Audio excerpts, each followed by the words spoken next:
to The Path. This podcast is a production of the men's ministry of First Baptist Church in Hendersonville, Tennessee.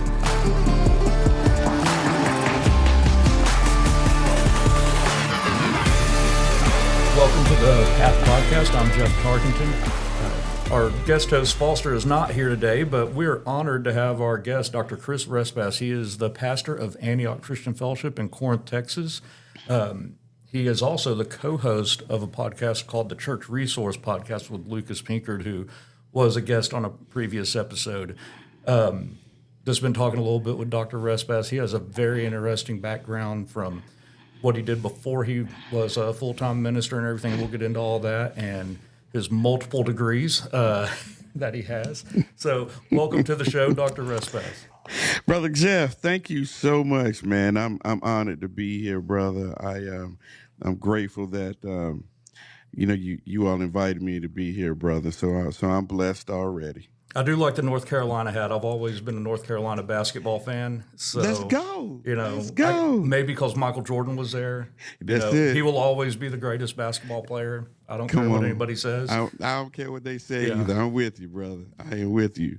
Yeah, that's my stomping ground, and I was checking up on the squad today, man. So we got some good news with a recruit that's coming, man. So yeah, Carolina all the way. That's great.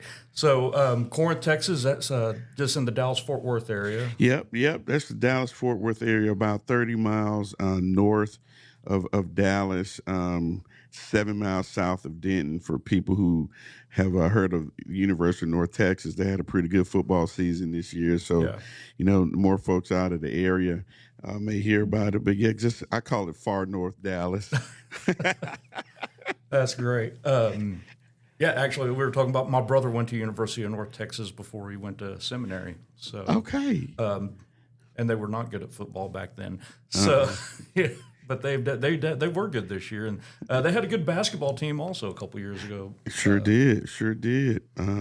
They've been coming up, man. I've been, it's been proud. It's been a good thing to see, in the community with the teams, because when the teams are excited, everybody's excited. I mean, the team's doing well, everybody's excited, brother. Yep. You also have one of the largest high schools in Denton, so if anybody's interested in high school football stadiums, my gosh, one's pretty amazing. That's it. Yeah, it's a lot. Well, Texas football, brother, they're rivaling some colleges and universities, man. But we talked about earlier my brother playing basketball in college with a guy he had as a professor, and he played at Texas Wesleyan, and he downgraded the type of gym they played in from what he played in high school. Yeah. Hey, welcome to Texas. Yeah. So as we get started, with you. I guess you grew up in North Carolina? Yeah. So I was born in Queens, New York, and but I grew up all of my formative years, even from a child, baby. I was in North Carolina. I'm from. I grew up in Durham. And oddly enough, that's a big thing to be a Carolina fan living in Durham, where Duke, the arch enemy, is. But yeah, so I grew up there, man. My background, my parents actually divorced when I was really young. And so both my parents from North Carolina, but Durham is where my mom's parents were. And so that's what kind of she went back there. Mm-hmm. You mentioned being born in New York, and the North Carolina, is that, Michael Jordan born in New York, raised in North Carolina, and went to North Carolina. I'm like, oh my gosh, this is why you're a North Carolina fan. Hey, that's it.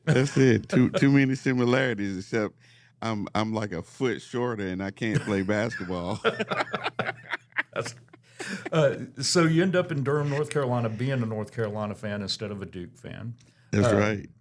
And are you living with your mom? Are you going back and forth between your mom and your dad, or how is that working out? So when my mom relocated back to North Carolina, my dad stayed in New York.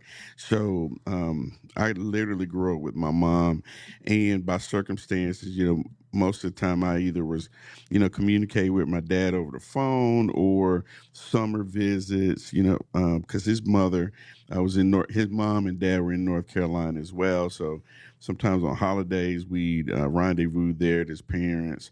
And so we grew up around my maternal side of the family, and it was a thing, and fortunately, I was able to still kind of kindle, a loving relationship with my dad, right? And I know that's not always the case, Right. with people where the father's not in the home. And I know we'll get into some of this later, man, but that was one of the one of the motivators for me to try to make sure that I stayed in my kids' lives. Circumstances happen, right? I get all that, man, but kind of how I grew up, I wanted to make sure that, as a guy, as a father, that I stayed active in my kids' life. Yep. So as you're growing up, and as you mentioned, your dad was in New York, so it was Hmm. kind of limited. You had phone calls and everything, but Yep. not like we have now, where you can FaceTime and Oh, I everything know. else. It's amazing what we're able to It do now. is. Man, listen, I know it's kind of off topic, man, but I was FaceTiming with my grandmother. She's gone on to be with the Lord. But imagine somebody that's 90 years old and you're trying to convince, it's almost like witchcraft, man, showing Yeah, them, a FaceTime conversation, man. But it was a beautiful thing to be able to do it across the distance. I wish we did have it when I was growing up. yeah. Did your mother ever remarry, or did you have a stepdad Yeah. or anything? Yeah. So, my mom, and matter of fact, both of my parents remarried. So, blended families is part of my background. But my mom didn't remarry until about a month before I graduated from high school. So my parents divorced when I was about 6 months old. Excuse me, and my mom never married until I was 17, almost 18, and so she remarried. My dad remarried when I was about 15 or so. Um, Wonderful family experiences on both sides. Bonus siblings. Well, I'm an only child, so let me throw that in there. Okay. So all these other extra people kind of getting on my nerves, but I learned to love them anyway. Right, and so blended families, man, just that dynamic, especially with an only child, and then just the unique aspect of that comes along with the blended slash bonus family stuff. We had to work it out when it wasn't very popular. I mean, Yeah. just to be frank, it wasn't as prevalent, and people weren't as open to talking about it, man. And so we had to work through those things without a lot of help. Yeah. Growing Yeah. up in North Carolina, as you're going through high school and everything, what were you involved in? So I was not athletic, despite this hulking appearance. Nah, so I wasn't athletic, but in school, I was in the marching band. And so I played trumpet in the marching band, which at that time, our football team was not very good. The band was probably one of the high water marks. Um, for our school. The track club was pretty good, and our basketball team's pretty good. But the band was kind of it. And then other like little clubs, math club, science club. I was kind of a nerd. From that standpoint, kind of being an only child, my mom was like, "Hey, you need to go to school somewhere." Was pretty strict on making sure that, kind of a latchkey kid type, that my time was focused on doing things so that minimize me getting into trouble and things like that. So student council, like I said, marching band, uh, extracurricular. Believe it or not, it wasn't related to the school, man. But I used to bowl, right? So I was a bowler, and every Saturday, man, I'd be at the alleys, trying to throw a hook, right? And but really, I was kind of a straight ball kind of bowler, man. And you know got scored real high in some tournaments. Never had a 300 game, but probably 250. In high school, that's pretty good for a kid that you know what I'm saying. I've never had a game that high. Yeah, So I told yeah, my golf score and bowling score are about the same, and neither one of them are good. So yeah. Hey, yeah, man. Listen, I don't even fool with golf. I just own clubs. Right, there's a difference. I just own them, Doc. I Yeah. prefer top golf, not real golf. Oh, I know that's right. That counts to me. Yeah. It's funny you mentioned bowling, and now, like here in Tennessee, you have high school bowling teams, and they can compete, for state championships and everything, Wow. individual and as a team. Like, I don't know, do you know who Mookie Betts is with the Los Angeles Dodgers? Yeah, So he's yeah. from Nashville. He's a state champion bowler here. Is that right? Yeah, he's one of those guys that anything he touches, he's good at. So, Oh my goodness, but man! See, they didn't have all that stuff when no, I was coming along, man. You either ran track, played, football or basketball. That was it. We had a golf club. I mean, a golf team. It was one kid on it, right? And then we had a. I didn't find out we had a swim team until I was getting ready to graduate because it was one girl on the the wow. squad, and she used to swim with another school, man. Yeah, yeah. So were you growing up, high school, everything? Were you involved in church, or what was the Christ influence in your life at that point?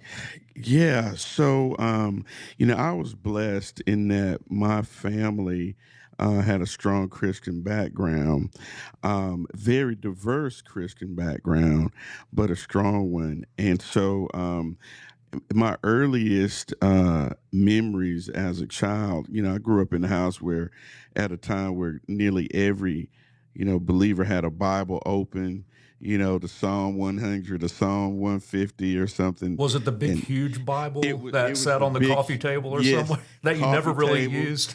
Exactly, man. That was it. Coffee table, end table, the television, Yeah. you know. And that was just about everybody's house I would go in, man. And so, but very diverse, on my paternal side, my grandmother was Holiness Pentecostal. My grandfather was United Methodist. I grew up, my maternal grandmother, my mom, and my aunt was African Methodist Episcopal, and my maternal grandfather was Baptist. So that's kind of the environment that I grew up spiritually. And so, we would go to church, every Sunday, for me as the Methodist church. But oddly enough, um, we weren't involved in like Sunday school. It wasn't until later in my life, to be honest, that I got involved in Sunday school. But but singing in the youth choir, I was a youth usher. And the Methodist church, you have acolytes, and so I served, as an acolyte, lighting the candles and doing all that stuff. So church has always been a part of my life. Knowing Christ and him, crucified and resurrected, it was just always, it was it was a constant. It was like a given in my life that the Lord is, and it is what it is, right? Do you Yeah. remember like how old you were when you made that decision that, hey, I'm going to follow Christ. I'm a Christian. Yeah, yeah. So, growing up in the church, trying to figure out that pinpoint, that point in time when you made that decision, it really wasn't until I was 18, right? Like I said, I grew up in church, man, and going every Sunday, serving, never questioned it. But it wasn't until I went to college, man. It was my freshman year in college that we were in chapel, and we had a guest preacher that day, man. And it was in September, probably like late September 1989. And he preached. I heard the gospel, man, and I just felt this tremendous tug in my heart that I needed to not assume that I had a relationship with the Lord, but declare that I had one. And so I prayed, man, if you will, the sinner's prayer. I prayed to receive the Lord as my Savior and asked Him to live in my heart. That was in September. And then in December, when I went home for Christmas break, I got baptized at my church, man. And that was kind of how the journey began. Oddly enough, this is maybe a funny thing. I got baptized again after I started preaching because, yeah, my pastor said, "You won't save no way." I was like, whatever, right? But I felt compelled to be immersed as I grew and understood, baptism. Yeah. I was sprinkled at 18. That's what they were doing, then in the Methodist church. And I was under conviction, right? Because the Bible, talks about baptism, the imagery being immersion. Right. And so I got baptized again when I was 24. That's Yeah. awesome. Yeah, I Yeah. read your I read your church's website and all the believing. Y'all do baptism and everything. You're a Bible believing church. Yeah. And I was just reading and like everything this goes right along with the same thing that we believe here at First Baptist Hendersonville. Amen. And Yeah. I think it's great. Yeah. So whenever I went to grad school, we may get into that. That's how I ended up pivoting from the Methodist church into the Baptist church. And that's where God really began to grow me and mature my faith and understand. And when I start serving in the ministry, it seems like the Lord just really, was allowing me to understand better, understand the word better, Yeah. and has made all the difference, brother. So you mentioned when you went to college and everything, and that was at Morehouse. I went to Morehouse College in Atlanta, Okay. And and that's an HBCU, right? yep, Were you in the band HBCU. there? Hmm? Were you in the band? No. Listen, Oh no, my I gosh. was not, man. I did the same kind of thing that your brother did. When he left his high school to go play ball, I was like, I'm not at the time. I was like, my high school band, I felt like was better than the college band, and so I was like, nah, I'm good. Let me just try to focus, Yeah. on being a student. And at the time, everybody's like, oh, I can't wait to leave home. And I left home, and which was the first time away from family for an extended period of time. And I had friends there, but that's a real transition. It was a much larger city, Yeah. that I was accustomed to, and there are a whole lot of other things. It was faster, it was busier, people from everywhere, and I did a lot of growing up there. I mean, I was young, 18 when I went, but I was primarily a student. Whenever my mom dropped me off, she was waving goodbye, and she had these four fingers up. And I was like, man, that's odd. Why is she waving like that? And she rolled the window down. She was like, you got 4 years. She was like, you got 4 years, man. And so I was really focused, brother, to make sure that I got out in 4 years because it wasn't free, So Right. I had to make the most of the opportunity. So what Yeah. was college life like for you? Is Yeah, so just it was great. I being in that environment, particularly having been growing up in a single parent home as an only child, I had friends, of course, but at this level, it was really different, because there were folks with from so many different, such a different background from mine, whether that was just the part of the country they were from, or their family structures were different, their economic background was different. So I ended up learning how to interact with different kinds of people who had very different experiences. um like I said, I was took care of business. My whole mantra was work hard but play harder. And so if I didn't do my work, I couldn't play. yeah. And so I was very focused, in that regard. But man, made some wonderful friends. I like to laugh and have a good time. And so that's how I spend a lot of my days, hanging out with friends and laughing. And I didn't watch a lot of TV, but whenever I did, hanging out with the fellas, playing video games was big. So I was a big gamer. We used to play like the Nintendo when it came out, or the Sega Genesis. Some of y'all folks don't even I know mean, what that's that back in is. like Super Mario, bro, like original, like. It was before that. Yeah, that was when we had to draw Mario and make him do stuff, I mean, drag him not with as a far back as playing Pong, but Oh yeah. Hey, listen. Yeah, I remember that, right? When it was just two letter yeah, I's and a period going back and forth across the screen. And that was I was dying to play that, yeah. breakout. Uh, And yeah, man. So I did played a lot of video games. But to be honest with you, brother Jeff, it was in college that I really started to see the departure from what I said I believe and then how I was really living. It wasn't as obvious like my freshman and sophomore year, but the latter years I started really, recognizing that, I was carrying myself in a way that didn't feel really consistent with what I believed in my heart about Jesus. And, that was the calling plus that reality, led me to get baptized again at 24, man, because I couldn't reconcile um, what I said I believed, right? And then how I was living, how I was actually living my yeah. life. Yeah. Yeah. You're in a fraternity then too, right? I was indeed, and still am, Omega Psi Phi, the greatest fraternity ever. How did the fraternity have an influence on you and continue to influence you?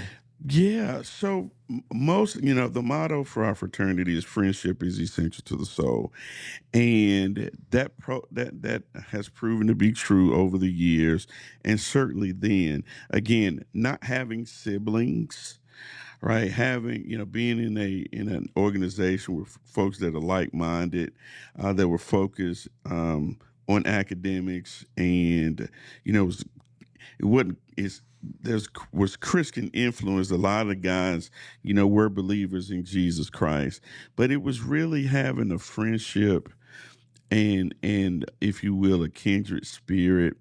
And they were so supportive. Sometimes, there's a lot of things that can happen when you get a bunch of young guys together.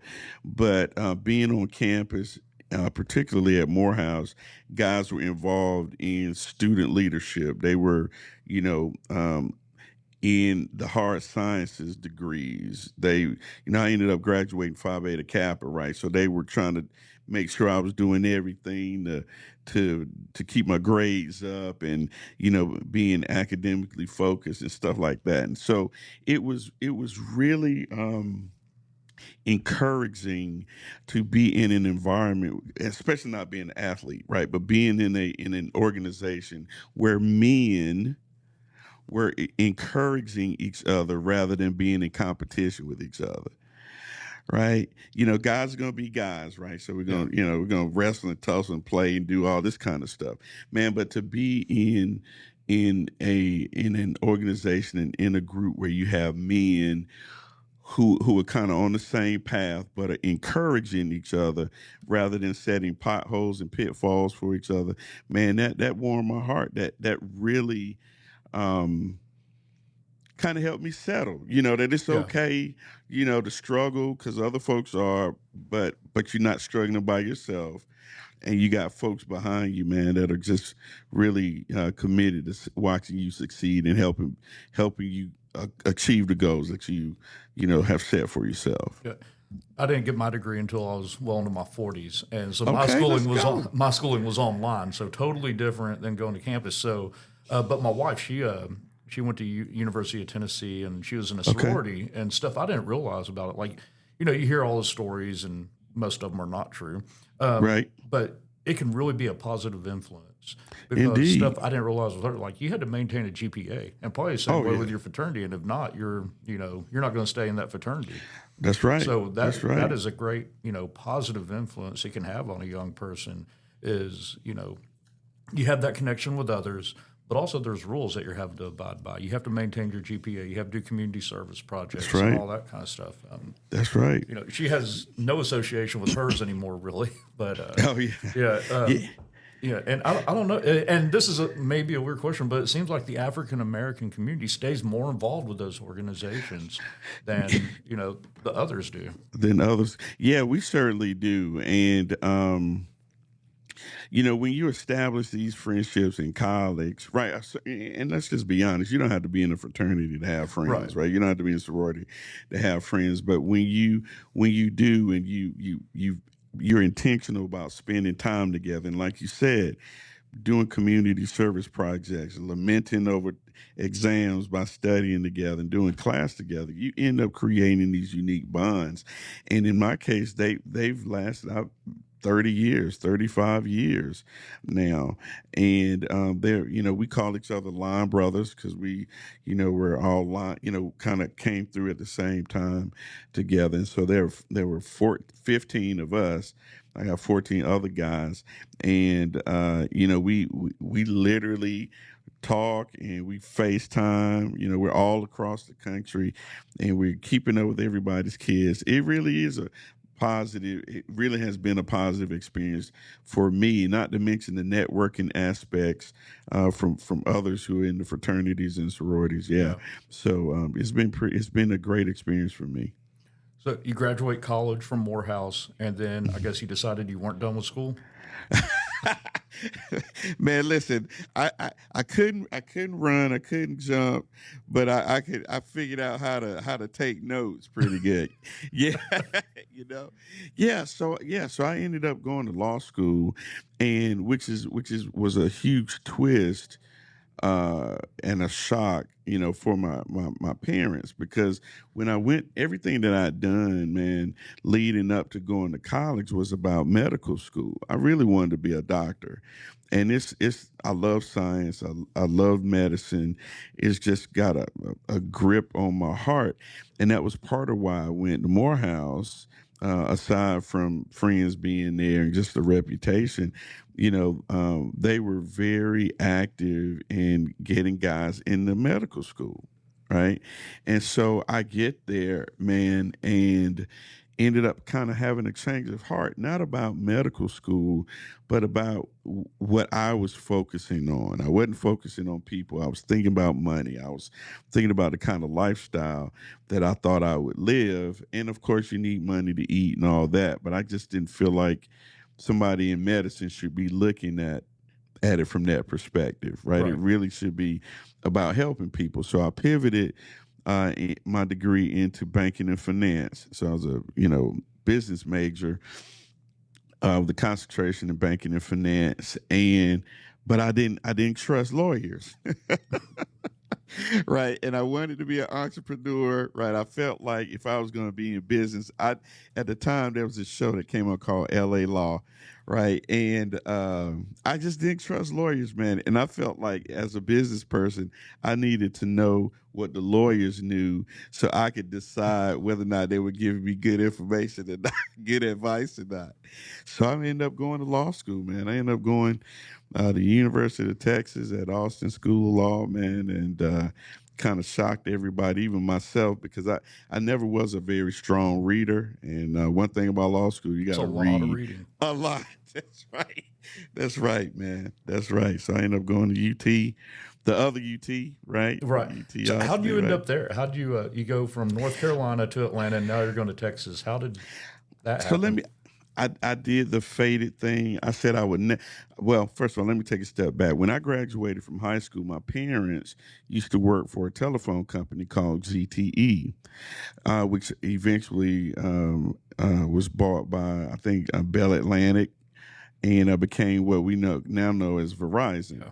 So they all moved here to work for GTE, and I said, "Man, I'll never live in Texas." Well, I never left. I never left. And Worked so out when pretty well for you. yeah, it worked out amazingly well. Yeah, so they moved here, and so that's how we got a foot into Texas. And I had applied to mostly schools on the East Coast because that's where I was from. And I said, "Oh man, well, let me apply to Texas." Also, my parents are there, and I got in. Messed around and got in, and so that's how my journey, my path here, started in Texas. And you get your first doctorate. Your Juris Yes, Doctor. that's right. So I should I sure call you did. Doctor, or? Man, listen. At this point, I paid for them all. It's like, call me something. Yeah, Oh, that's great. yeah, no. So you graduate law school, you start practicing law. Hmm. At what point are you being called to be a minister? Or are you already? Are you doing ministry then? Yeah. So, my senior year, my third year in law school, man, I have this dream. Matter of fact, it was a little bit even before my third year. I think it was that summer going into my third year. Oddly enough, I had this dream, man, and I could tell that it was me, even though I couldn't see my face. And I was standing in a pulpit, and my head is, panning back and forth, and I could see the hand. I was preaching, and it was so startling that I went to talk to my mom. I said, "Mom, I had this crazy dream," and I tell her the dream. She goes, "Yeah, we all figured you'd be a preacher," and I'm like, "What?" And so I talked to the spiritual giants in my family, i.e., your grandmamas, right? Right. So I talked to the Pentecostal one, and of course she's like, "Oh, bless the Lord! I've been praying for you. I've been praying for you." And I talked to my mom's mom, and she was like, "Boy, we don't play with God." She was like, "I know you. We don't play with God," and I was dead serious. But they all kind of affirmed it, and so that just kind of became the means that God opened my heart to what He might be doing in my life, and I just kind of went on this quest to understand what was happening. So I ended up getting called to preach while I was in law school, and I preached my first sermon in the last Sunday of November 1995, and that's how my ministry started, man. So I actually started preaching before I graduated law school. I graduated that following May, and in the process, I ended up getting engaged. That's a whole nother story. I dated my wife for 6 weeks, got engaged. 5 months later, we were married. And look, by the grace of God, this year we'll celebrate 30 years, bro. So there's a God somewhere, Yeah. you, you know. But yes, How do you meet your wife? at church, right? Hey, it's a great place, isn't it? Man, so let me tell you how this worked out. So while I was in law school, let's just say the Lord's hand had not been fully placed upon me. And so we used to have these parties, right? And so anyway, I get called to preach. I'm preaching, and I see this beautiful woman at the back of the sanctuary. And I had the sermon on tape, and I asked my roommates, I was like, "Hey guys, do y'all know who this is?" I said, "Because I've never seen her at one of our parties." And they were like, "No, I don't know who she is." So I go to church the next week, and there she is. It's my wife, it's Charmaine. And I go up to her and I say, "Hey, I saw that you came out. Thank you so much for coming." And she's like, "Okay, yeah, it was great to be able to see that, yada, yada, yada." And if she says, "Well, I've got to go, get my daughter." And I say, "Well, if you ever need someone to babysit, let me know."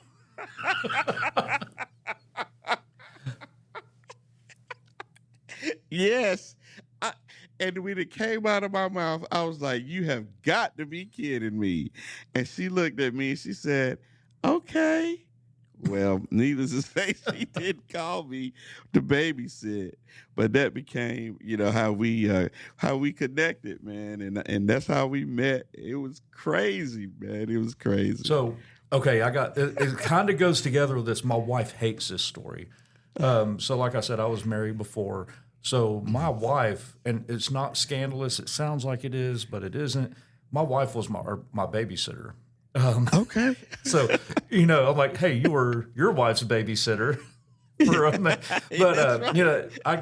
I got divorced, and it was like years later before I ever remarried or anything. And but when I said, "Hey, who's your?" "Oh, well, she was my babysitter." Like, she had graduated college, she wasn't working, And, she babysat for me. And really, she is great. Her whole family just stepped up because, and helped me with the two kids and everything. Oh, yeah, 'Cause, that's awesome. single dad with two kids and, working a full-time job. It's a lot. So, Yeah, that's but, it. we fell in love and everything, and we ended up getting married. And now Come on. two more kids, so a total of 4. Let's go. But I find that funny, like, hey, your wife got the babysitter and I got the babysitter.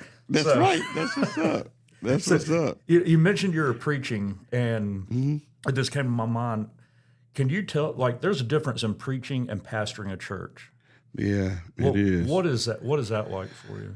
Yeah, so preaching, you can just like I tell our guys when we train them, man, swing for the fence, right? When you're just responsible for preaching, if you will, it's to share the gospel, it's to inspire people to live for Christ, it's to impart insight to the scriptures so that we can all be better disciples and others might get saved to become disciples. But man, when you're pastoring, you're not only doing that function, you're also, caring for the sheep, man. You're providing spiritual guidance and oversight in a way that, if you'll allow me to say it this way, the evangelist doesn't have to do. Right. He's like a designated hitter, man. He just kind of swing and then his job is over. Right. But that pastor, man, has to labor along with the people, has to get dirty with the people, has to, cry with the people and help them work through difficult spaces and situations over the long haul, man. And a lot of guys can preach, but I really feel like you got to be called a pastor. How was that transition for you? It was odd because for me, so when I leave law school, I come up here and I work and I join the church, and oddly enough, they were in need of a youth pastor. Now I was coming out of law school. The way I thought, the last thing I wanted to do was be around a bunch of kids, but but that was where the Lord ended up having me placed, and so my first experience with the whole pastoral ministry was as a youth pastor, and I was learning on the fly. Right, I go grab a book and figure out how to do it because I just wasn't thinking like that. And so over the years, God helped me to spiritual advisors and Lord and reading and praying. The Lord helped me to understand just how important that responsibility is to be a model and to be there and be a support. Now, in terms of a senior pastor, I ended up planting a church. So I didn't pivot from the youth pastor role into an established ministry.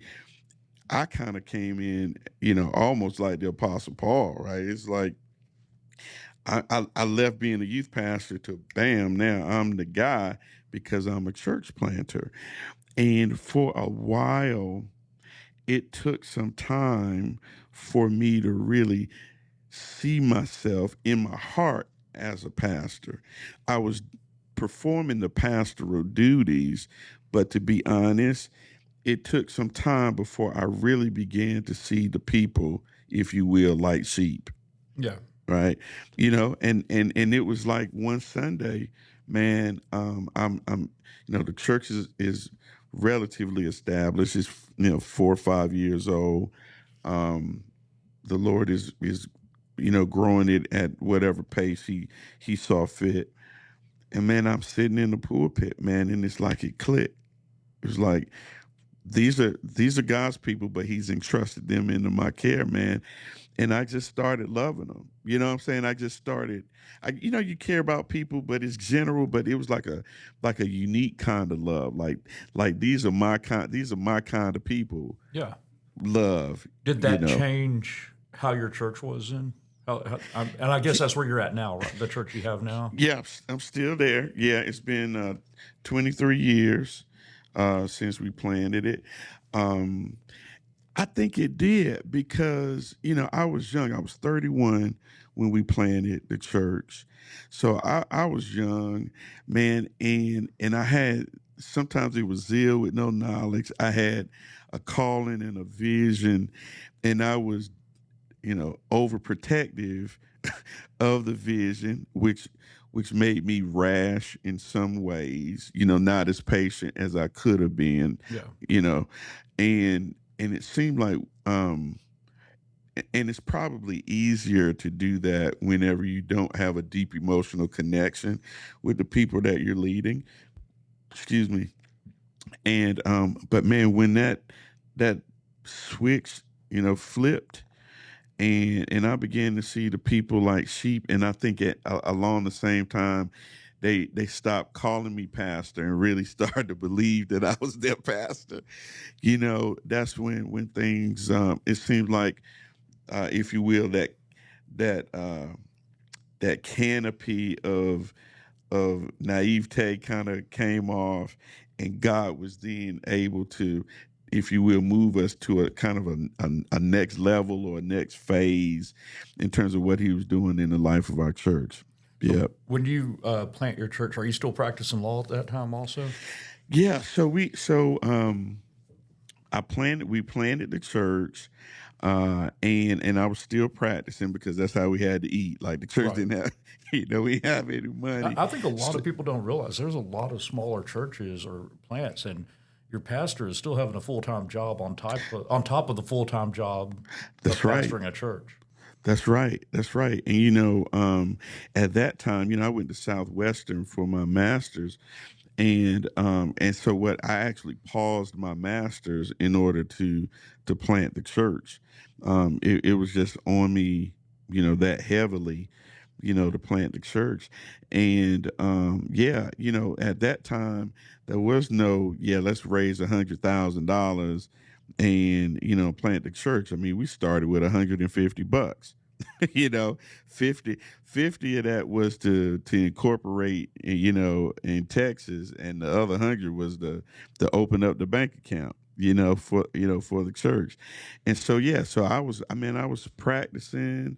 I had taught at a Christian college. I taught business law, to try to supplement the income, and we're doing, we're planting the church, and Yeah. it's a real thing, man. You said it's like two full-time jobs, and at the time our kids were young. I think Lauren was probably 3, so Chris was like 4.5, and Amber was 9. When we planned it, man, and so it was a lot of moving pieces. And you're right, brother Jeff.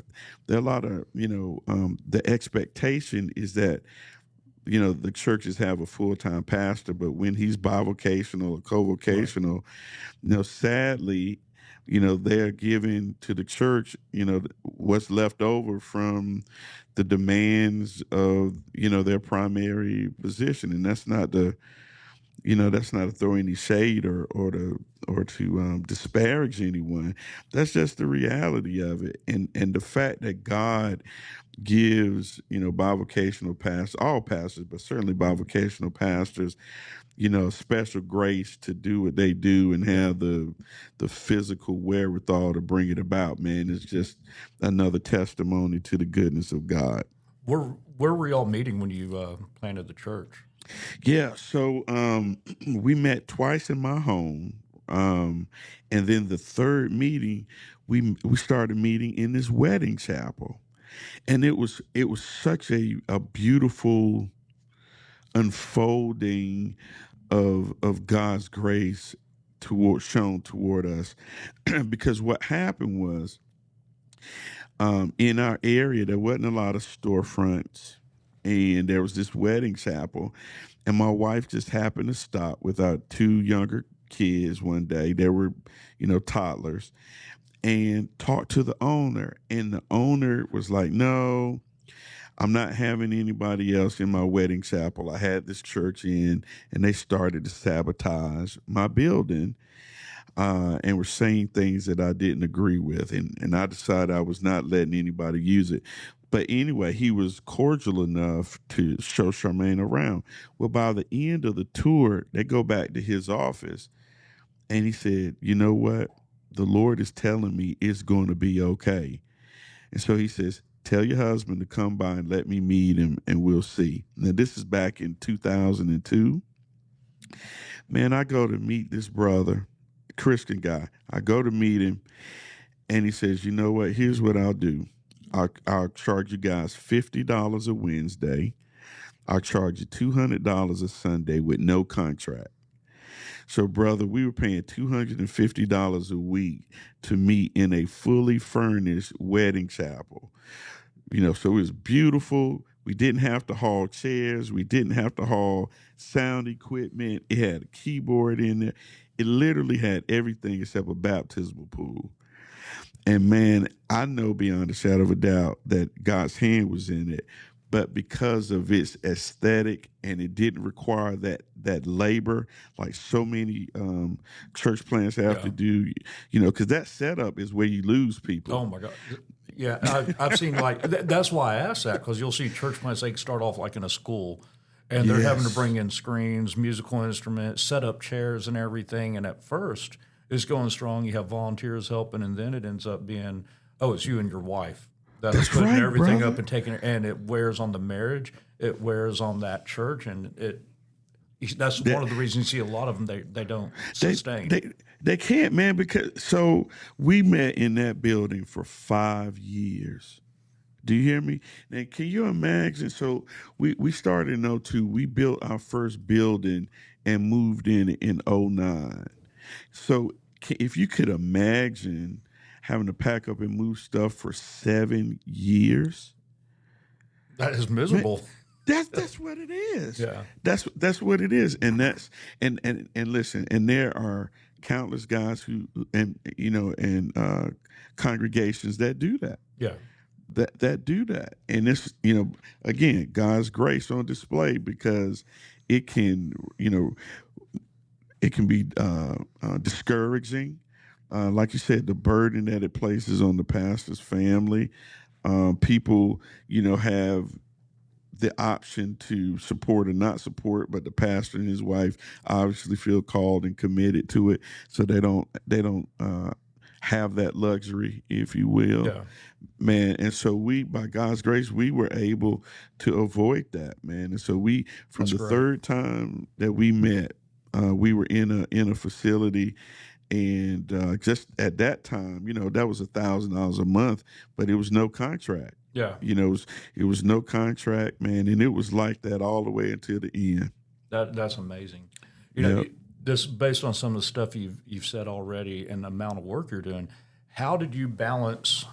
You're a full-time minister, you're practicing law, you're a husband, and you're a father.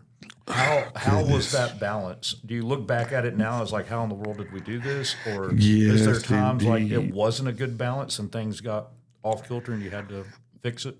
Yeah. So, boundaries, that's an area that I have always had to kind of pray about, because I'm a chronic procrastinator. I'm probably a type A, but I call it a type A prime.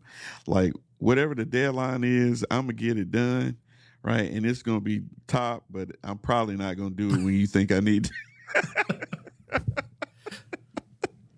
I feel that. I can be that same way. Hey, it's going to get done.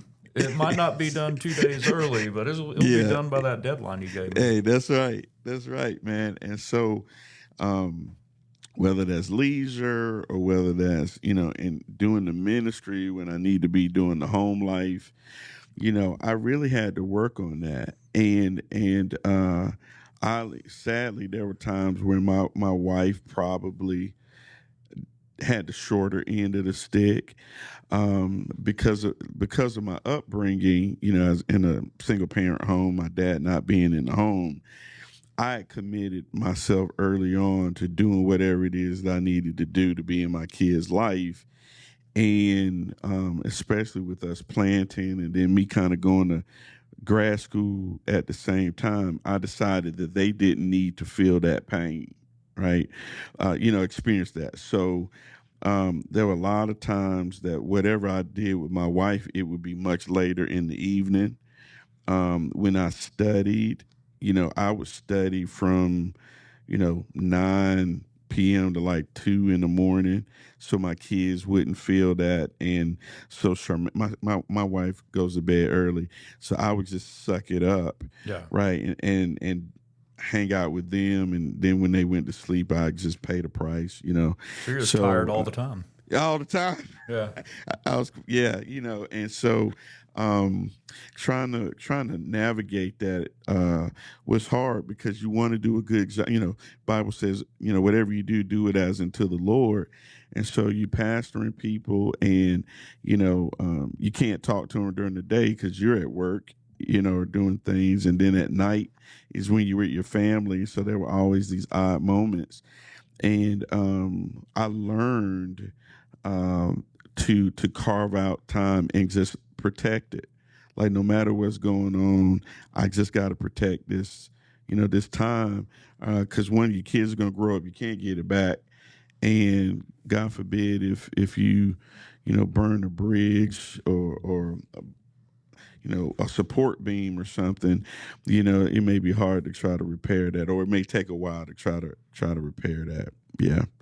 What led to you going to Southwestern? So the church that I was at the time was a Southern Baptist church, and through the cooperative giving program, there was some benefits of giving to the cooperative program, which included preferable, and that's my word, preferable pricing, for the seminary, and there was an expectation of the church, that I would invest in my ministry, by going to school. And, Southwestern was in Fort Worth. I could get to it, Right.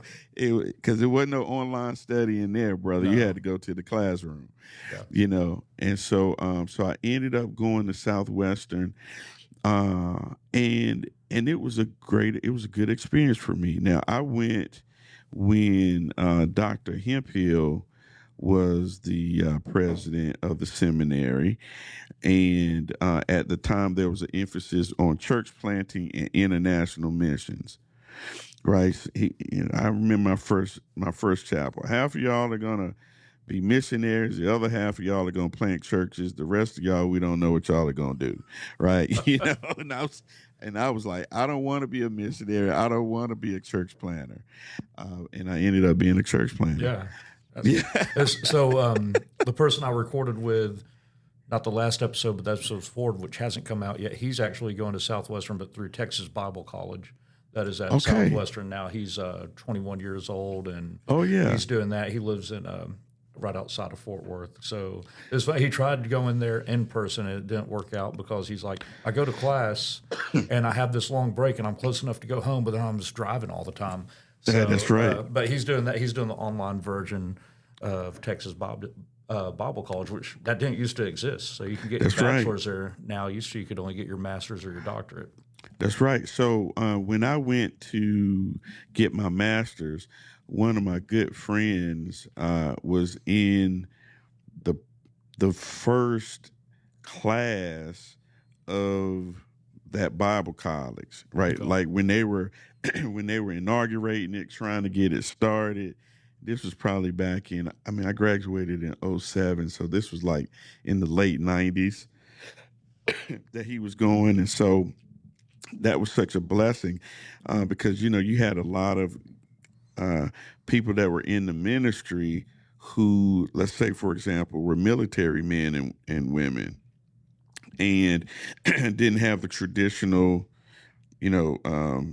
degrees to get into the master's program, but were serving, and that met a huge need. And now that it's grown to be, to offer the bachelor's program, that's awesome. Yeah. So you graduate from there in 2007. You're having your church is thriving.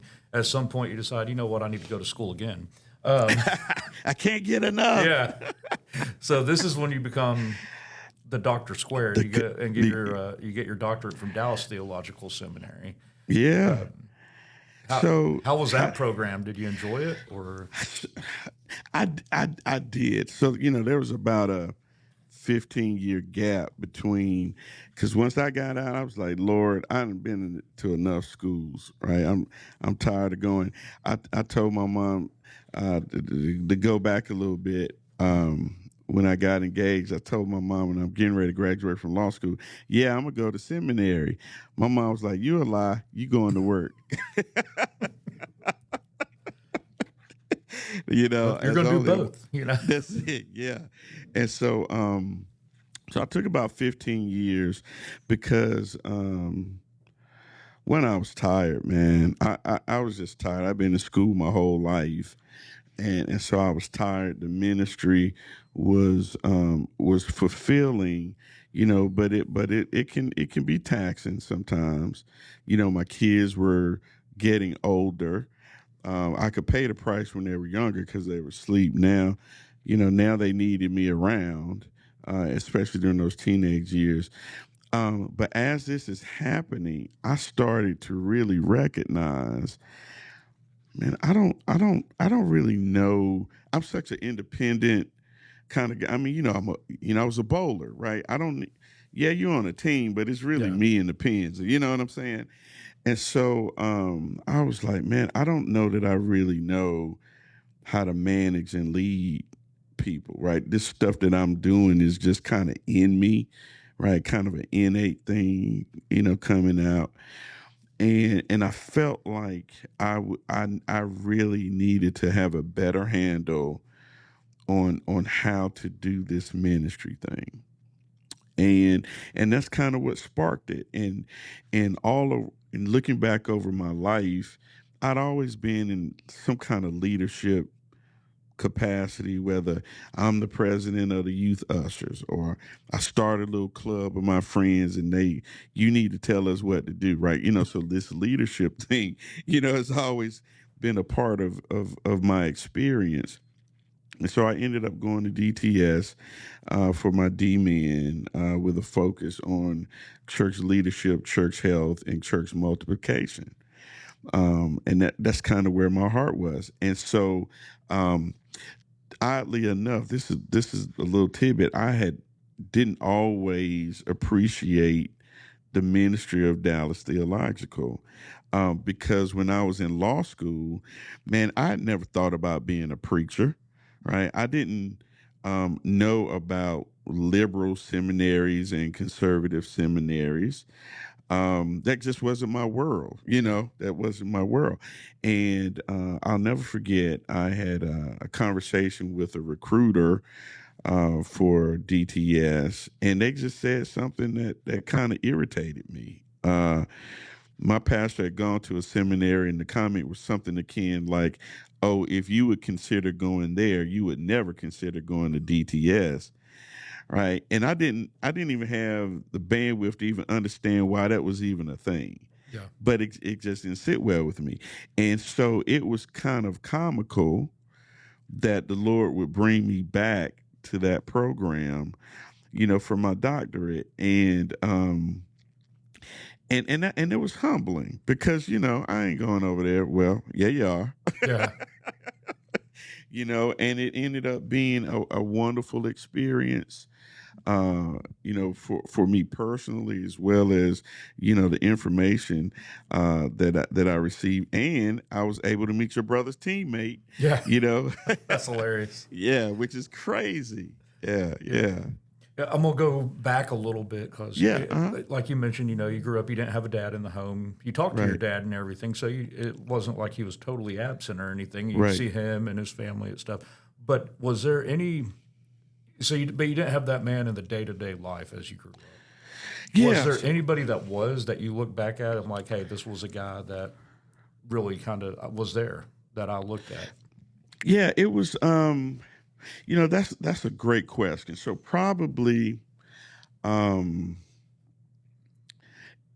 was what's the saying? It takes a village to raise a kid. Yeah. So it was like by committee. Really, probably in the first position would be my grandfather, my mom's dad. He was there regularly. he played he was a musician in the church, played the keyboard and the organ. So I would probably see him about once a week, the Sunday dinner, thing. Um, and so he was there, like he taught me how to tie a tie, right? Sit right here and watch me do it, right? And so I'm sitting there. It's a Sunday afternoon after church, and I'm learning how to tie a tie, and that kind of and oddly enough, my mother and them called him Daddy, so naturally, I thought that's what his name was, right? So I've always called him Daddy, and so but he was my grandfather, and so he would be in that first spot, but I was also blessed to have friends whose fathers were in the home and who, by extension, because this is in the 80s, Yeah. 70s and 80s that I'm growing up. So by extension, if you playing with their kid, you unknowingly signed this waiver to be parented by them while you were over, Yep. at their house. And so a lot of the guidance that they were giving to their children, I'll be in that space to kind of receive, those conversations. Hey, what are you thinking about doing when you get older? Where do are you going to, be in the marching band? Or, what kind of college you want to go to? So it would be by committee. There were, my friends' dads, and then my family, they, just because they also grew up in this area, there were other men whose families were close to my mother's family, and they too kind of had the interest in my life, kind of like an uncle figure, And so, but my grandfather, and then also my mom's brother, but he was in Florida, So it was really by committee. Yeah. Yeah. Yeah. So based on like your experiences of what you had, and then also what you've seen now in your multiple years of ministry, what have you seen as an importance of having a father in the home, not just for sons, but for daughters also? And then on top of Oh, that, the importance of having a Christian father in the home. listen, having that dad in the home is tremendous for both children. Certainly, we know that the parenting styles of mothers and fathers often are very different. And I do think it takes both. We often, say, well, the dad is the disciplinarian. Well, that's not always the case. No, Sometimes the dad is the cupcake, right? Like he's the one that especially with is daughters. Yeah. especially with daughters, Maybe not so right? much with sons, but especially Definitely with not. daughters. I wasn't, but my son's my guy, right? And as I told him, you're the only other person in this house that'll ever be a man. So there's some things you're gonna have to go through Yeah. that, that the girls won't. But having that stabilizing presence, right? Having, learning how to interact with authority in an environment where it doesn't cost you as much as it might outside of the home. Um, for our daughters, seeing their father interact with their mother, seeing their father, the kinds of things he would do around the home and how he interacts with her, helps her helps both the sons and the daughters be emotionally stable, but particularly in the case of daughters, help them vet potential, love relationships and what friendships look like and what safety feels like. What I'm saying? Yeah. What nurturing kind of feels like from a masculine perspective, you know. But to have a Christian father, one who's not only concerned about your physical well-being or your academic pursuits, but also concerned about your spiritual relationship, establishing that not only with God but through your faith in Jesus Christ, and having a, if you'll allow me to say it this way, a representative in the home that is reflecting God's love to his wife, to his sons and his daughters. I think that's tremendous. to be in an environment where prayer is happening, and prayer is promoted. The values that supersede any general kind of moral value, but are elevated uh, to a level because it's God's heart, and it's His will and desire to see these things lived out, through His people. Um, it's a high calling. It really is a high calling, and I think, and I know families are blessed, when they're Christian men, Christian fathers that are in the home, and especially in the life of their kids. Was it something that, your children are adults now? I think you have 3 children, and they're all adults. Uh-huh. Was that Yes. something back when they were, younger, adolescents and everything that you were thinking about? I need to raise them so they can see, my daughters can see how a husband should treat their wife, and my son should see how a husband treats his wife. Was that something you were conscious of at the time, or is that a reflection now, like, I did that right? Yeah, no, I was conscious about it. I didn't necessarily articulate it to Charmaine, but it was something that was in my heart, because I didn't have that as an example, right?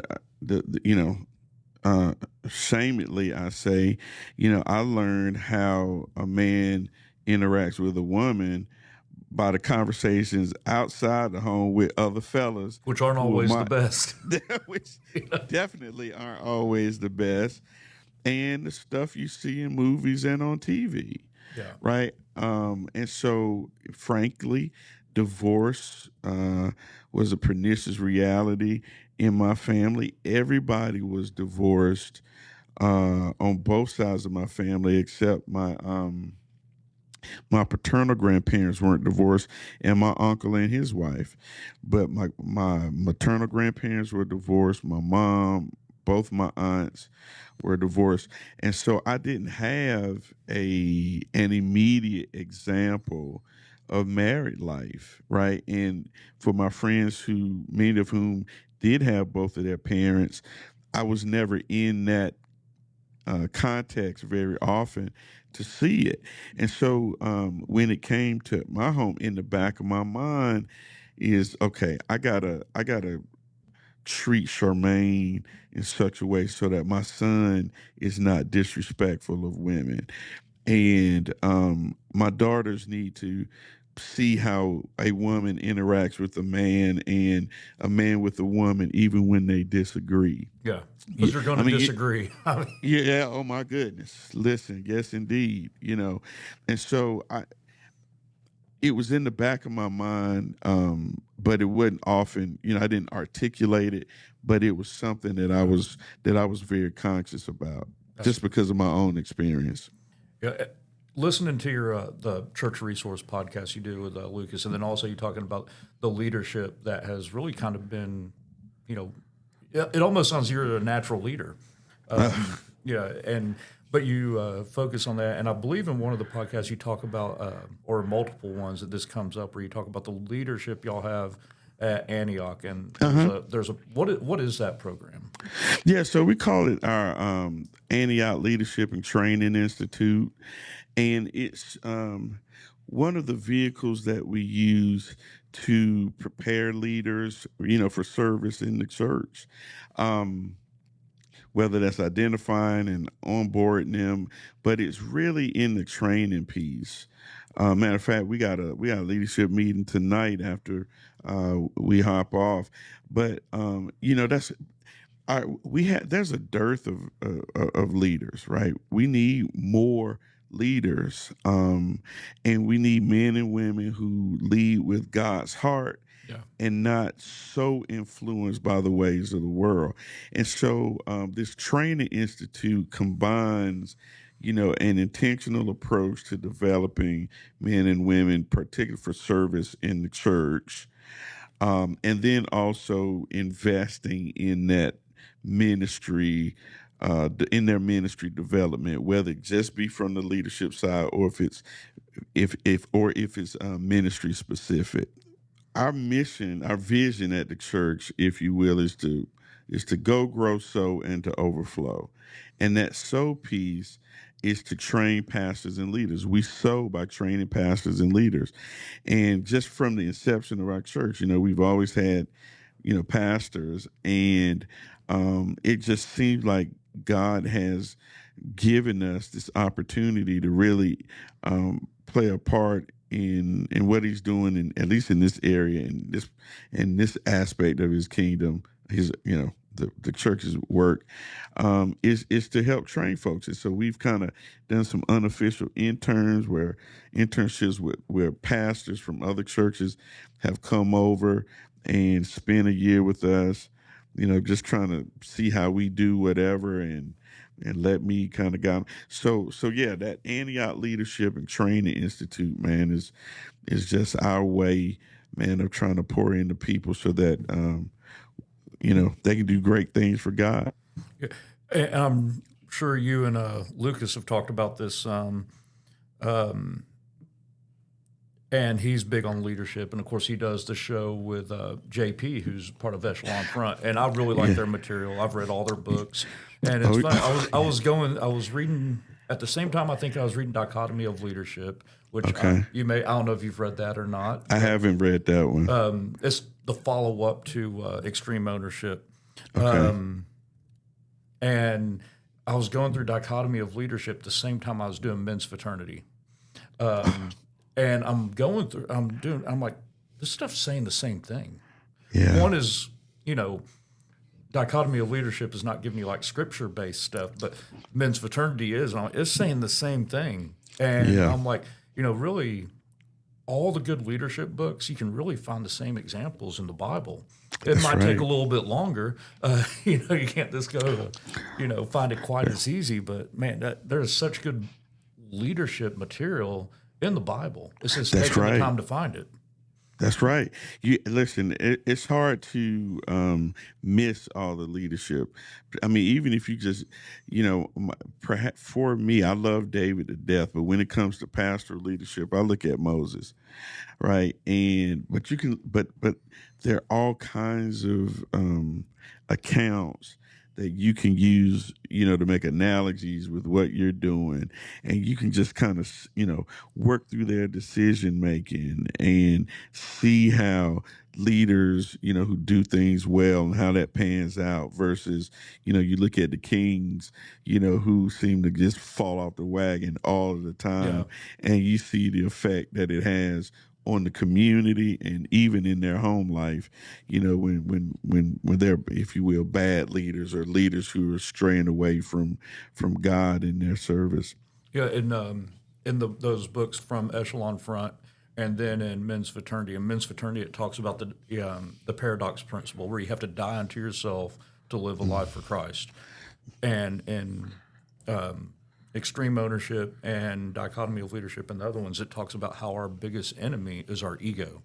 Come on. Is that not saying the same thing? And that's something I battle. Like, if I start doing well at something, my ego, man, it's going to blow up, and I'm going to be prideful. I'm going to have an ego, and I have to be kept in check. That's right. If doing leadership stuff, like through work, even if I'm doing leadership stuff through that, it's easy to let that ego take over, and it ruins everything I'm trying to do. That's it, man. What's the saying? Ego stands for edging God out, right? It's so true. We edge God out. We're not going to listen to the Holy Spirit because we're listening to ourselves. That's right. That's right. We're sitting on the throne of our own hearts, and we love listening to our ideas and pursuing that stuff, man. And we can cause a lot of damage, man. And we have such a, whether we want to admit it or not, there's this desire, man, to do battle for God's place in our hearts, man. Yeah. We, that pride that you talked about, our egos, we literally have to die to self, because if we don't, we'll literally box God for the place that he should have in our hearts. Yeah. This is kind of jumping around a little bit, but it seemed like, for a while there, it seemed like women were really leading the home in faith and getting the family to church. And it seems like we're starting to see more men coming back in the picture and stuff. And I'm curious as your thoughts on that, and like, I feel like if you get the husband, the father in the church, you're going to get the whole family. You get absolutely. the mom, you might get the kids too, but then especially if it's a son, as they get older, well, dad stays home. I'm going to stay home with dad. That's right. And what have you seen to that effect? Yeah, I think that's right. In fact, I know it's right. Statistics have proven that out. If you get the dad, you got a 90% chance of getting the family. And when we look at probably Acts 10, with Cornelius, right? When he's, sends for Peter to come and to preach the gospel. Well, Cornelius is the head of the household. You get him in, he comes to Christ, his whole household and his servants and everybody gets saved, right? And that's a principle. But I've seen that, both examples that you've given, where the mom comes and the dad shoos the kids out of the house with mom, so he can go to Mount Mattress, right? We can stay home and sleep, Yeah. or get on the couch and watch the game or go fishing or whatever. But I've also seen, and we've seen here, that there seems to be this desire of men to want to come to know God. And I think it's so important, that we be authentic, as pastors, as other Christian men, that we don't try to sell a false narrative, right? Because I've been really conscious about not trying to convince people that when you come to Jesus, everything's going to be all right. It's definitely not going to be all right. You're going to be tested. Come on, man. That's it. It's not. It's not a cure-all, and everything that's happened. You don't have to worry about money. You don't have to worry about anything. You still have to live your life. You still have to work. You have to provide. Right. But you need to be putting Christ at the front of it. Amen, and that's a brother. struggle. I mean, that's hard. I think that's hard for a lot of people because you get the world attacking you. That's right. You do. You get that target on your back, man, and it never seems to come off. Yeah, and I think about pastors in this, like you're leading a church. How many attacks are you getting? Because if the devil can take you down and take down your church, and you see it happen, That's right. And, I think about that. I didn't used to think about that with pastors, and I do now. Like, man, how much, if I'm feeling this way and I'm nothing, and this is the shepherd of the flock of, however many, hundreds of people and everything, what is he going through every day? Yeah. I tell you what, there's nobody exempt, brother. I'm telling you, we're all in that bucket together, and the enemy, of course, wants to get the leaders. You smite the shepherd, the flock will scatter. Yeah.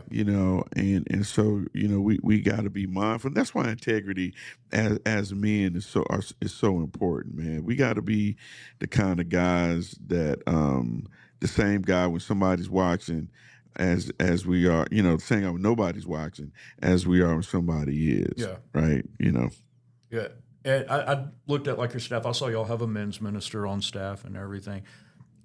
In what ways do y'all try to set an example for other men on how to lead that Christian life? How do y'all go about that and reach them? Yeah, and so honestly, that's always kind of a work in progress with us. At least that has been my experience. Guys are unique. Like the ladies, they'll come just because, they'll get involved just because it's get involvement day. Right. And guys, we're so different, right? We are. And so it's sometimes a project, to try to figure out how we can get guys to come and to come consistently. Some of that has been to kind of, reassess our expectations. The others of it has been to accept that guys are not all interested in the same stuff. No, definitely not. And so what we have done here lately is to mix in our what I'm gonna call more traditional type men's studies with some life things. So we've had we had an attorney to come in and talk about wills. during our men's time. And oddly enough, we had some guys that were diagnosed with terminal illnesses who had been in that class, and so they were getting their houses in order. Talking about some practical aspects, that because our congregation, our guys are probably middle age, so some of them are looking towards retirement. So having that biblical discussion about finances and stewardship as they're looking at moving into a phase of their life where they may not have as much financial flexibility, and so in terms of living out that discipleship, what I found is, in addition to that, seizing every opportunity that we have together to make it a discipleship moment and teaching moment. So let me give you an example. So we got a parking lot ministry, right? And sometimes when the cars are not flowing, what you see is 2 or 3 guys, kind of, one older, the leader, and then the young buck, right? They're all kind of around there. And they're either talking about God or they're talking about life and talking about living out the faith. And so, every teachable moment is not going to be in the classroom or the sanctuary. Oh, definitely not.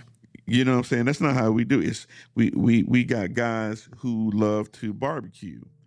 And so, we'd have, there've been a couple opportunities where we've been able to cook for the school football team or for one of the homeless ministries. Well, they're at church, but they're barbecuing in the parking lot. And one of the main leads is my assistant pastor. He's a caterer. And so there is 5 men around a pit. They're barbecuing, but they're talking about the Lord. And when the sermon's on, they got it on the live stream on there, listen to the sermon and chopping it up. So it's like seizing every opportunity where it presents itself and not necessarily trying to compel guys to always be in the classroom, because we just don't do it like that. That's great. So I got a question for you, and the answer to this can be anything. It doesn't have to be like a Christian style whatever or anything, but other than the Bible, what is your favorite book?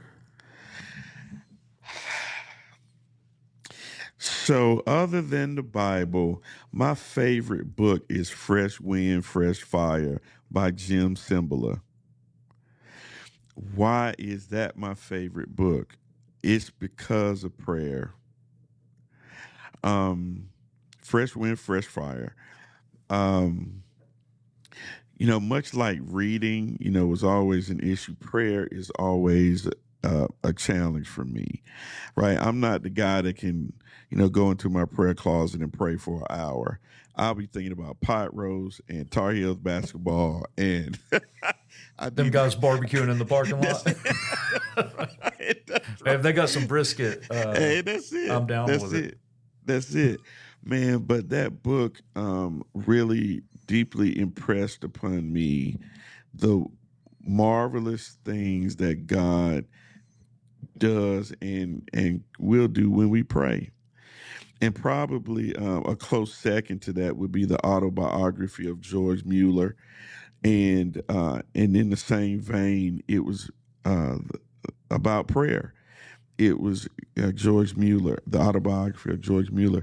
He had an orphanage and was caring for kids and didn't have food, man, but he would pray and exercise faith, man. And next thing you know, there's a knock at the door.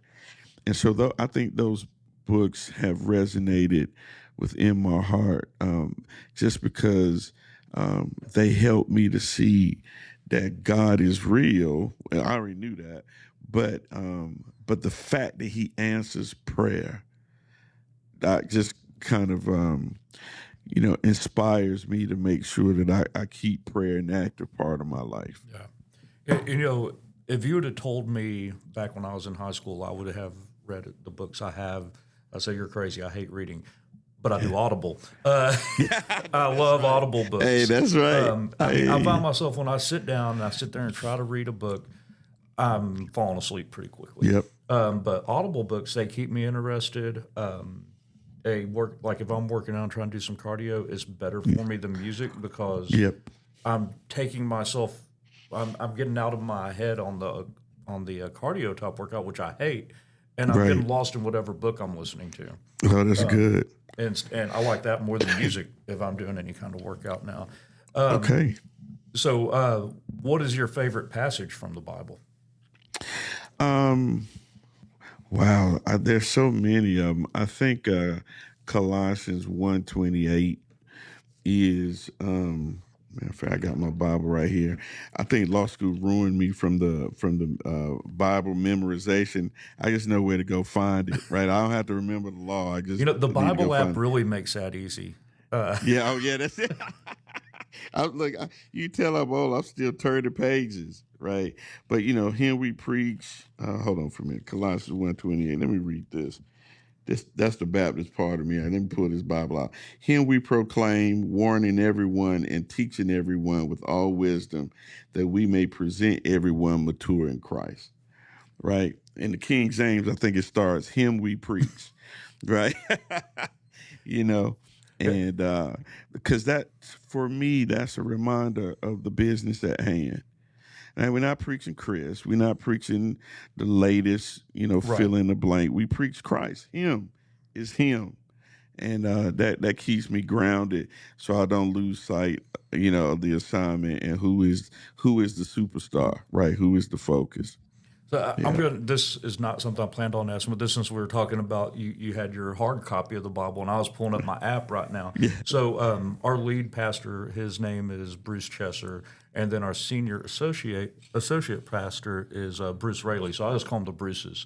Okay. Yeah. But they have both, when they have talked about the importance, how the app is great because you can always have it with you. But the Sure. importance of having that actual Bible. And we've talked about this on here, and I want to get your opinion. But like, say you're reading the Bible at home, or like, Saturday nights, I'm preparing what I'm going to be teaching on Sunday morning in a class I teach. I always make sure to have my real Bible open, Right. because, and if you're doing a daily Bible reading, having that real Bible there, because if your kids come in, there's no doubt what that is. That's right. Where if you're on your phone, reading it on your phone, where there's nothing wrong with reading it on your phone, but that could also be scrolling Facebook or social media, That's or, right. or whatever. And I was wondering what your thoughts are on that. If that's something you would see as important also, or I absolutely see it as important. One, because in this season where everybody is questioning the authority, right? Everybody's authority. When you have the recorded copy of the Word of God in your hand, right? I think it distinguishes the Bible as the authority, and it authenticates what it is that you're saying, yeah, right? I'm with you. I've got the Bible app or other apps, on my phone or iPad, but whenever I'm saying "Thus saith the Lord," right, it drives the point home, and like I said, substantiates and authenticates what I'm saying by having the Bible. And also, I think, you know, it kind of eliminates the questions about whether or not it's what's being recited is yeah, really true, really true. Not to mention what you said about the influence that it has on those that are forming in the formative phases of their faith and discipleship. Like our kids need to see, us, touching the Bible and holding it in high regard, even if it's marked up with highlighters and yeah. and pen marks. To see dad and to see mom reading from the Bible, leaves a lasting impression, on our youngs, and I think it also leaves a lasting impression on those who are sitting in our classrooms like yours on Sundays and in the sanctuary. Right, that we really are reading from the Bible because we hold it to be true and know it to be true, and it's the Word of God. I only have a couple more things for you. We're going to get wrapped up. So, Okay, yeah. I know you have another meeting to get to and everything, but Oh, it's all have good, you man. ever, has there been any men that have been a mentor to you? And also, have you mentored any men, and what impact did both of those have? Yeah. So, man, I was blessed. So take a step back. I mentioned earlier I didn't go to Sunday school. Yeah. So, I didn't have guys. I didn't come into Sunday school. Didn't become a part of my life really until right before I started preaching. So I was in my early 20s.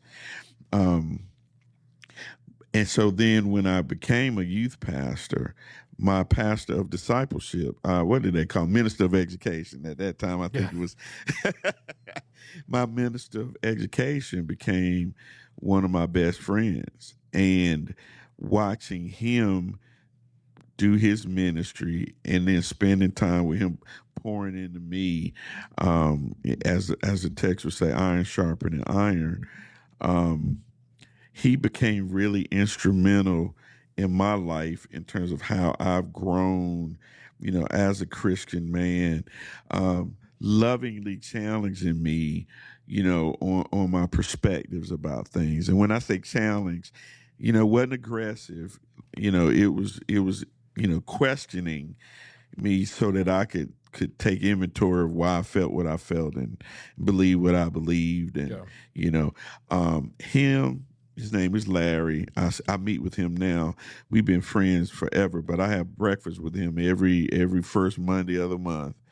And he's a pastor. He's a senior pastor. I'm a lead pastor, but he's 15 years older than me. He might not like me saying that, but it's true. But he's been a dear brother. And another preacher, Reverend Pastor Robert Wright. He was my assistant pastor for several years, and God used him, man, to grow me in wisdom and to teach me how to love people and to not be so quick to pull out the sword and slice. You know what I mean? Because that zeal and that youthfulness, man, was get out the way. If you ain't going, then get out the way. And man, God used him, to help implant his heart, God, to help God implant his heart in me, right? And he just worked through him, man. And I'm grateful for that. Yeah, God blessed me with that. What about have you been the mentor to any men? So I know you have, but maybe not always knowing it. Yeah, I had the privilege of mentoring my son and my son-in-law, which was huge. I kind of discipled them, and over the years, the one-on-one discipleship, I probably just kind of been the natural outcome of friendships, that they kind of started as the pastor congregant kind of relationship, but they grew into these friendships to where I guess I've mentored them. That pendulum swings both ways. I mean, I bet Lucas would probably say there's times he can call you up and without a doubt, and he would probably look at you that way, like he's doing some mentorship. And I don't think mentorship always has to be like, hey, we're meeting this time of the month, right? And everything. Right. It can just be, hey, this guy's already been through this, and that's somebody I can lean on, and you're mentoring in that way. Yeah, those relationships definitely. I've found here that as our ministry has matured some, that as much as I try to be down to earth, sometimes people feel like, oh, I'm kind of irking him. I'm getting on his nerves, and so those opportunities, even when you seek them out, they seem like they're not as easy to develop like they used to do. They would much rather have a group. Yeah.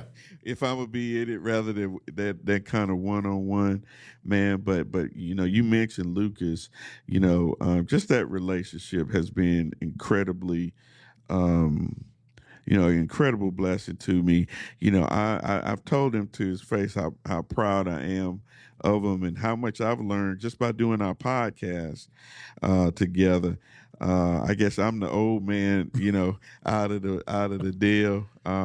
But that has been such a rich relationship, and he can call on me anytime, and I know I can do the same with him. Yeah.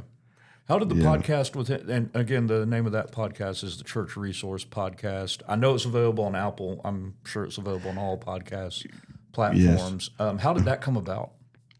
Yeah, so we used to do another podcast that was focused on our immediate area. It was called the Lake Cities Podcast, and we would interview folks from our cities, and we would just kind of talk about things. And every now and again, we start talking about leadership, and some things kind of changed with another podcast that Lucas was involved in, and he said, "Hey, man, I'm thinking about doing this church resource, and for ministries of different sizes, maybe with the emphasis on smaller to mid-sized ministries, man." And so we just kind of pivoted to that, and leadership and pastoral leadership in particular was just a place where our hearts were. And so that's how it came about, man. He mentioned it to me, and I was like, "Say less. You don't have to say another thing, brother. I'm on that like back pockets, Yeah. I think it's great, and I think I've listened to all of them. There's a new episode out I haven't listened to, and I'm like halfway through the one before that. Oh, wow. And I would recommend it to anybody. You don't have to be a pastor to listen to this. But it gives you, so I'm halfway through the reading habits that shape powerful preachers, and then you have the one that came out, serving faithfully in a fruitless season. Yeah. Oh, man. But I wrote down, I think it can give insight to people that are this attending church into what maybe their ministers thinks about and how they process things, like the reading habits. Y'all did one on secular resources. Right. And then this a few I wrote down, Old Testament relevance. And I think that would be so, people can get so much just from hearing that and hearing the thought process that goes in to what their pastor is going through when they're in that role. Yeah. Yeah. I mean, I think that was part of it, because, some of it is like a mystery for some people, Right. The pastor is a lonely job too. Yeah. Leadership is lonely. When you're pastoring the church, who is ministering to you? Exactly. And so, we don't always have that space where we can, say the things that we are feeling and bounce stuff off. And so, this I think is cathartic for me and Lucas, that we just kind of get to talk about these things. There's a lot of funny spots in y'all's podcast too. So. And we laugh a lot now. We laugh a lot. One of us is silly. I'm not going to tell you who that is. Well, usually he's commented. I know he's commented lately about your glasses and stuff. Yeah. And, it's great. Yeah, he won't give me any peace, and so yeah, man. But it's really been a blessing. But I enjoy that a lot. And this is going to be the last question I have for you. If you have a man that comes up to you, they're not a Christian, and they can just come up to you, they're not a Christian man, they've not been in church at all, and they're just not living that life, and they say, "Hey, what does it mean to be a Christian man?" What are you going to tell them? I said, man, what it means to be a Christian man is to be humble enough to recognize that you can't save yourself, to be honest enough to accept that God already has a solution, and to be transparent enough, man, to say that you need him, and to give your life to Jesus, man, and to embrace the high call of being his disciple and representing him in everything you do, especially how you live and how you live at home. Don't try to be God. There's already somebody there in that role, right? You just humble yourself enough to let him shepherd you through life, and follow his son and represent him well. That's Get rid of that ego. Come on, Doc. Get rid of that ego, brother. Get rid of that ego. Hey, I'm gonna pray us out. Yeah. I want to thank you for taking the time to do this. It's been great. You know, I'm I like brother. getting. Thank you. You know, I try to get a good balance of people that are in our church and also some people outside. Just get different viewpoints and stuff. Yeah. And I think it's really good. But I'll go ahead and say a prayer for us. Okay. God, thank you for this evening, letting us have the time to talk to Dr. Respass, and letting him just take that time out of his day to join us and share, you know, his background, what they're doing at Antioch Christian Fellowship. Be with that church as they're reaching that community, Thank you, God. that they're winning people for Christ. You know, it's so important. This is a men's podcast. It's so important to get those men to follow Jesus, but it's important for everybody to get the men, the women, the children. And hopefully this can reach some people that need to hear about you. If people are falling off track with you, it can get them back on track, that they can find something that will reach them. In your name I pray, amen. Amen, brother. Thank you.